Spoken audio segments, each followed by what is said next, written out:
you. Maybe this is maybe a clip for you. In most cases, if your resume and profile matches what the job wants, it's ATS optimized. Like if your job matches and you match the role, the ATS doesn't really matter. There's a lot of this ATS optimization terminology thrown out there, and I think there's some validity to it. But if you're what the recruiter wants and I'm doing my due diligence, it's optimized. Yeah. And actually that leads into the next question, which I think you've already answered, but I'm going to ask it anyways, is should a candidate customize the resume for each role?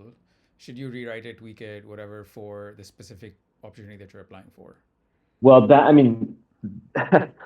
I would love to say yes, but I understand the reality of that. I don't think it needs to be for every single role. What I always say is like have multiple tools on your tool belt. When I was going through a career transition, I was a college soccer coach for 7 years, and having to represent that to a corporate recruiter, somebody who's like in the version of myself now, was really difficult. So I had the sales version of Cailean. I had the recruiter version of Cailean because somebody told me I might be good at that.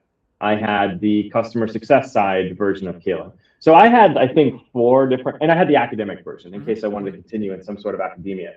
I had 4 different versions of my resume catered towards those types of roles, the bucket. And then if I needed to do a micro adjustment, I could, but it wasn't a heavy lift. Changing your resume for every single job you apply for, I mean, that could be in the hundreds. Like that's a lot. I would say start with like 2 or 3 core resumes that you can deploy for each type of role. And if you find the position that you're absolutely keen on, I do think it's worth it to spend the extra time tailoring it to that role and tailoring your outreach to whomever you're going to reach out to for that role. I do agree with that. But for every position, I think that's unrealistic. Yeah. Okay. Yeah, that's good. That's good guidance. And then what is like an instant red flag, something that you might see in a resume that you're immediately going to be like, yeah, this one's out?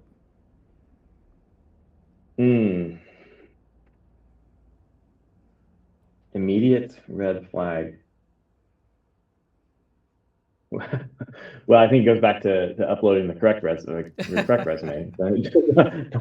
Don't put your tax return form on there on accident. But no, I'm kidding.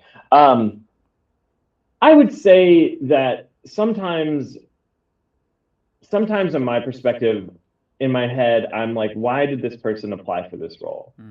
Like, we have a vice president of engineering position open. And if I saw somebody that, I would say my dream job is a barista. If I won the lottery, I'd be a barista. So I'm going to use baristas. If you're a barista and you have 0 experience in that, like, I don't think it's prudent to apply to vice president of engineering.